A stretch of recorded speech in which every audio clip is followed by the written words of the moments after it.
कलयुग का अंत कैसे होगा, कैसा होगा कलयुग का आखिरी रात। पुराणों के अनुसार कलयुग की कुल आयु 4,32,000 वर्ष है, जिसमें से अब तक लगभग 5,000 वर्ष बीत चुके हैं। यानी कि कलयुग अभी अपने आरंभिक चरण में है, लेकिन जब ये युग अपने चरम सीमा पर पहुंचेगा तब इस पृथ्वी पर पाप अपनी सारी सीमाएं लांघ जाएगा। शुरुआत में कुछ वर्षों तक धरती पर अधिक मात्रा में वर्षा होगी, उसके बाद धीरे धीरे धरती की उपजाऊ शक्ति समाप्त हो जाएगी, अनाज पैदा होना बंद हो जाएगा, गंगा नदी पुनः स्वर्ग लोक की ओर लौट जाएगी, पेड़ पौधे सूख जाएंगे, नदियां और समुद्र सूख जाएंगे, मनुष्य के पास खाने को कुछ नहीं रहेगा, पशु पक्षी विलुप्त हो जाएंगे, लोग एक दूसरे से घृणा करने लगेंगे, भाई भाई के शत्रु बन जाएंगे, घर घर में कलह होगी, बच्चों की उम्र छोटी हो जाएगी, लोग 8 वर्ष की उम्र में शादी करेंगे और 12 वर्ष की आयु में दादा दादी बन जाएंगे,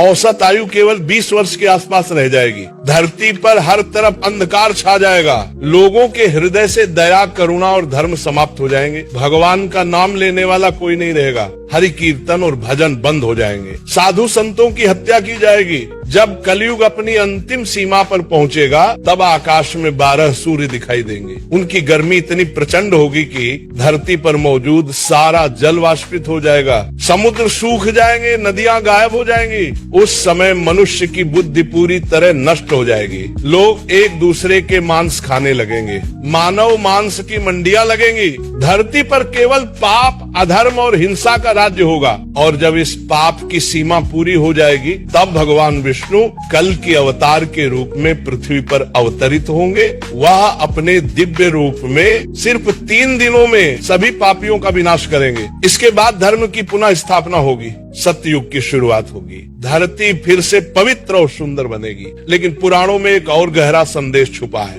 कलयुग में केवल एक ही मार्ग है मुक्ति का, और वह है हरि नाम, हरि भजन और हरि कीर्तन। जो व्यक्ति कलयुग में हरि नाम का स्मरण करता है, हर दिन हरि भजन और कीर्तन सुनता है, वह कलयुग के प्रभाव से बचा रहता है। इसलिए अपने जीवन में हर क्षण, हर दिन, हर पल हरि नाम का जाप करे, हरि भजन करे, हरि कीर्तन करे, क्योंकि जब आपको हरि नाम सुनना या जपना अच्छा लगना बंद हो जाए तो समझ लेना कि कलयुग आपके ऊपर हावी होने लगा है। राधे राधे।